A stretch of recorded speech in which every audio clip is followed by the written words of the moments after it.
Iran currently trying to assassinate President Trump, former Secretary of State Mike Pompeo, former Ambassador John Bolton, and other Trump administration officials in the wake of the death of Qasem Soleimani? No, we have never said that. Maybe some individuals here or there have said things like that, but that has never been Iran's official position. Mr. Minister, the Ayatollah has said death to America, and that means death to Trump. That is from the Supreme Leader. The New York Post had the Iranian fatwa crowdfunding effort, claims to have raised $40 million for bounty on President Trump's head. The campaign, organized by a group known as the Blood Covenant, comes after multiple Iranian clerics issued fatwas or death warrants against Trump. So you can see why the administration is looking at some of these signals, saying that you are doing that. No, I think they are all propagandas. You know, we have always said, the Supreme Leader and other officials in Iran have always said that death to America is in fact death to the, hegemonic policies of the United States, not to the people of United States. Yes, there are some perhaps radicals, persons or groups here and there in different places, inside, outside of Iran, who may say something like what you said, but that has never been our policy, and they will never be in our policy in the future. This is not our policy to kill anybody outside Iran, let alone the president of another country. Mr. Foreign Minister, we appreciate the time. My pleasure. Are you open to direct talks with the Trump administration to try to find a solution that could de-escalate heightened regional tension after all that's happened?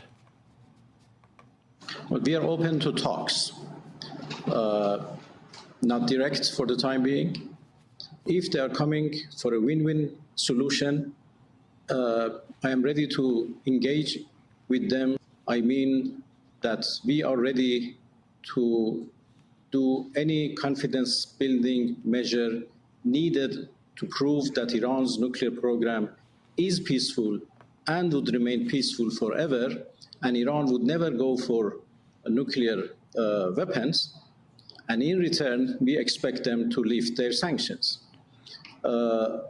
This is a win-win game, and we are ready to engage in that. We cannot start these negotiations in a direct way. We still prefer indirect negotiations. Were you truly empowered to make a deal if it came to that? There are people, obviously, who wonder whether you are empowered by the Ayatollah to make such a deal. Are you? Well, of course, I was empowered to make a deal. If you ask me about the negotiations I had with Mr. Witkoff, I think there was a possibility to make a deal. I told Mr. Witkoff very clearly several times that if the purpose of these talks is to achieve a deal in which Iran commits itself permanently not to go for nuclear weapons, that deal is achievable. But if you want to deprive us from our legitimate rights, including, enrichment, that is not going to happen. But why not import enriched uranium, as other countries do, as part of the deal? Why not do it that way? Well, because this is an achievement, a scientific achievement that we have been achieved by ourselves. Why we should import something that we can produce by ourselves? Because you take it past the percentage. You take it to 90% or 60% and instead of 35%. No. We never go to 90%. We remain committed to below 5% for, to produce fuel for nuclear power plants. And we also enriched up to 20% because we have a research reactor in Tehran, which is called Tehran Research Reactor, TRR. So we are enriching uranium for our own needs. And we once went up to 60%, and that was after the sabotage in our nuclear facilities. And then we, go up to 60%. But I was negotiator at that time, I told our interlocutors that we immediately go down if a nuclear deal is achieved. Mr. Foreign Minister, what is the extent of the damage to the nuclear enrichment program after these attacks? Well, our facilities have been damaged, seriously damaged, the extent of which is now under evaluation by our Atomic Energy Organization. But as far as I know, they are seriously damaged. Did the already enriched material survive? Is it accessible? Well, I have no detailed information. As I said, our Atomic Energy Organization is responsible for that. They are now trying to, evaluate what has exactly happened to our nuclear material, to our enriched material, and we will soon inform, the agency, IAEA, about the exact, that what has exactly happened to our enriched uranium. We have not stopped our cooperation with the agency. We continue working with them. We need a new modality because the facilities have been destroyed. So you're saying that you may allow UN inspectors back into your country, all the sites, the IAEA to see all the sites? Well, based on the modality that we come to with the agency, that would be possible, case by case. So any request by the agency to visit any place or to send inspectors or whatever should be carefully considered by our Supreme National Security Council because of the safety and security concerns. Understanding those concerns, does Iran plan to reconstitute its enrichment program? Is it continuing now, or has the damage been so severe that it is all stopped? It is now stopped because, yes, damages are serious and severe. But obviously, we cannot give up our enrichment because it is an achievement of our own scientists. And now, more than that, it is a question of national pride.